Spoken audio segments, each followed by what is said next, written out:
Primera Plana. Carlos Herranz.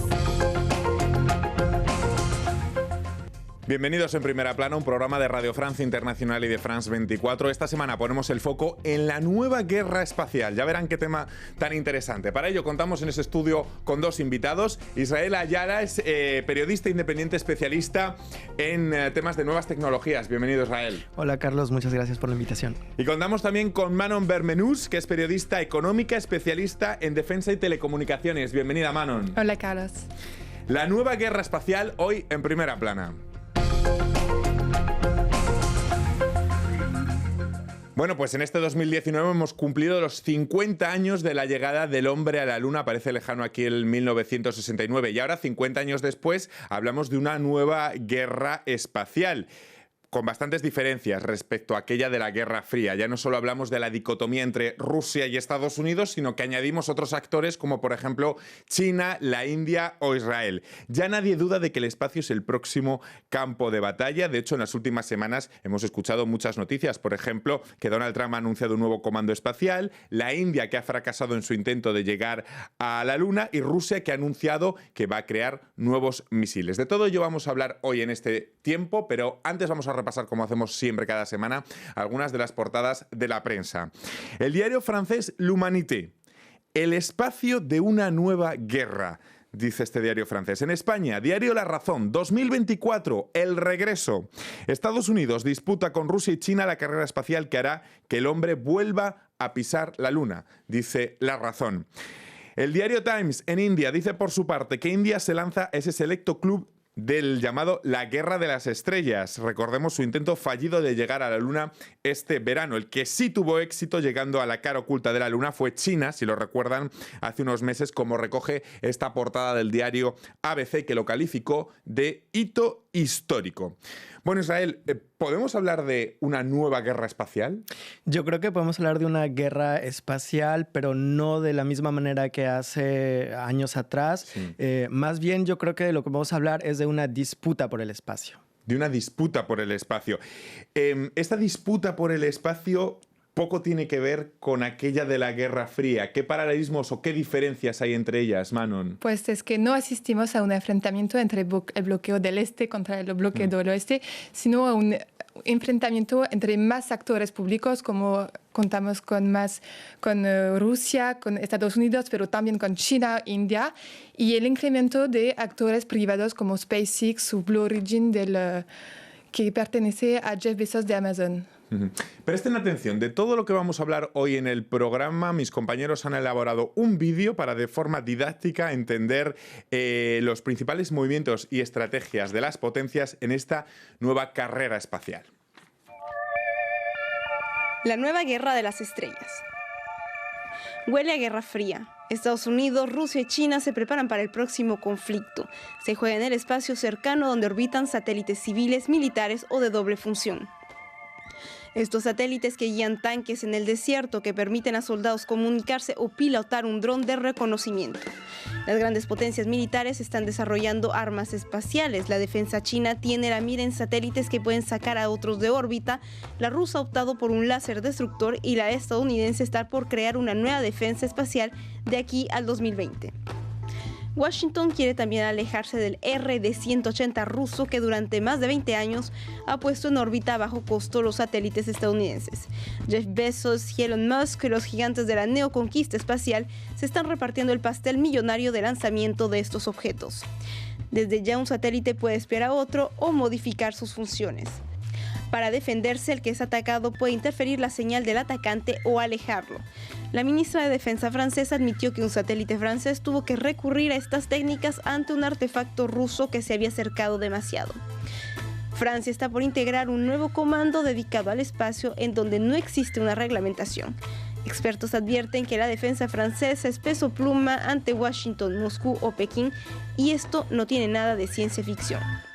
Ya ven qué interesante. Bueno, Israel, Trump ha lanzado en las últimas semanas, ha anunciado ese nuevo comando espacial, el llamado Spacecom, que espera garantizar la hegemonía estadounidense respecto a otros actores, como hemos visto en el vídeo, como son Rusia o China. ¿Hasta qué punto está amenazada esa hegemonía estadounidense? Bueno, tenemos a un actor, por ejemplo, como China, que puede ser una gran competencia para todo lo que está haciendo Estados Unidos en el espacio, ¿no? Por ejemplo, hace poco salió un reporte en la revista Forbes en donde Estados Unidos veía como una real amenaza, sobre todo no a Rusia, sino a China, sobre todo en temas de espionaje, sobre todo en sus satélites, ¿no? Porque lo que está aquí en juego no es una guerra espacial o una guerra de las galaxias como vemos en las películas, sino más bien se trata de proteger todo el equipo que cada país tiene en el espacio, ¿no? Entonces se trata de proteger informaciones, de saber qué está haciendo los otros países, qué tecnología están utilizando, y Estados Unidos también lo que quiere hacer es asegurar su hegemonía espacial, ¿no? 50 años después de la llegada del hombre a la Luna en aquel 1969, lo cierto es que la Luna vuelve a interesar. Hace pocas semanas India fracasaba en su intento de llegar a la Luna. Manon, ¿por qué estos intentos por volver a la Luna? ¿Interesa volver a la Luna? ¿Merece la pena invertir por volver a la Luna o no? Sí, hay para mí 3 razones de volver de nuevo a la Luna. Es que para una potencia es una forma de decir, pues soy una potencia mundial y tengo que ser presente en el espacio. Segunda razón para mí es también la explotación de los recursos minerales de la Luna. Se dice que hay agua y que con esa agua se puede producir hidrógeno que puede ayudar con los cohetes de irse más allá que la Luna. Y también la tercera razón es la Luna puede servir de base para ir más allá de la Luna. Se dice que la Luna va a servir de próxima Estación Espacial Internacional. Para irse en marzo, por ejemplo. Paradójicamente, junto a esta carrera especial, lo cierto es que hay proyectos de cooperación en común entre potencias. De hecho, se está hablando ahora mucho de la aldea lunar, una gran base en el satélite con la participación de varias potencias. ¿Esto ya está en marcha, Israel? Es un proyecto y es un proyecto que tiene un origen europeo. Lo que Europa quiere hacer es tratar de colaborar con distintas potencias espaciales, por ejemplo, Estados Unidos, China, en proyectos comunes hacia la Luna, ¿no? ¿Por qué es tan importante esta colaboración? Porque un solo país no puede hacer un viaje, por ejemplo, a Marte solo. Sería muy caro, se necesitan muchos recursos y se necesita mucha tecnología. Entonces, lo que se está tratando de hacer, o lo que está tratando de hacer Europa, es tratar de unificar, no de unificar, sino más bien de hacer, compartir todas estas informaciones para poder realizar estas expediciones que son muy costosas y necesitan de cierto conocimiento tecnológico. Y antes nos comentaba Manon otra de las grandes diferencias que hay respecto a esta carrera especial respecto a la de la Guerra Fría, que es la entrada de actores privados, como Jeff Bezos, como Elon Musk, el magnate director general de SpaceX. La carrera espacial privada, ¿qué dimensiones tiene sobre las agencias nacionales como la NASA, Manon? Pues hay un lazo muy fuerte entre esas agencias nacionales y los actores privados. Por ejemplo, si tomamos SpaceX, SpaceX sobrevivió gracias a un pedido de la NASA de 1.4 mil millones de dólares. Sí. Y ese lazo es muy importante porque esos sectores privados pertenecen a estados y eso tenemos que subrayarlos. Me imagino que lo que también existe es un reflejo entre la geopolítica terrenal y la geopolítica espacial. Es decir, no sé si son vasos comunicantes, las tensiones que vemos en la Tierra con conflictos a lo que pasa en el espacio, Israel. Bueno, son, digamos que terrenos diferentes y se juegan de manera diferente, ¿no? Entonces, por ejemplo, la geopolítica que podemos tener aquí en la Tierra entre Estados Unidos y China, por ejemplo, con esta guerra comercial, pues aquí en la Tierra hay una gran pelea, ¿no? Por estos problemas comerciales, pero, por ejemplo, vemos que Estados Unidos colabora colabora en ciertos aspectos en el espacio con China, ¿no? Entonces es un poco, a veces son contradictorias esta geopolítica. Por ejemplo, la Unión Europea colabora también con China en el espacio y sin embargo aquí en la Tierra, o sea, en la vida común, pues siempre hay estas presiones, ¿no? Por la cuestión de derechos humanos. Entonces vemos que a veces la geopolítica terrestre no es igual a la geopolítica espacial. Sabemos que el espacio próximo es una especie de gran bazar donde interactúan muchísimos satélites, algunos de carácter civil, como los que nos proporcionan información meteorológica, otros de carácter militar y otros duales.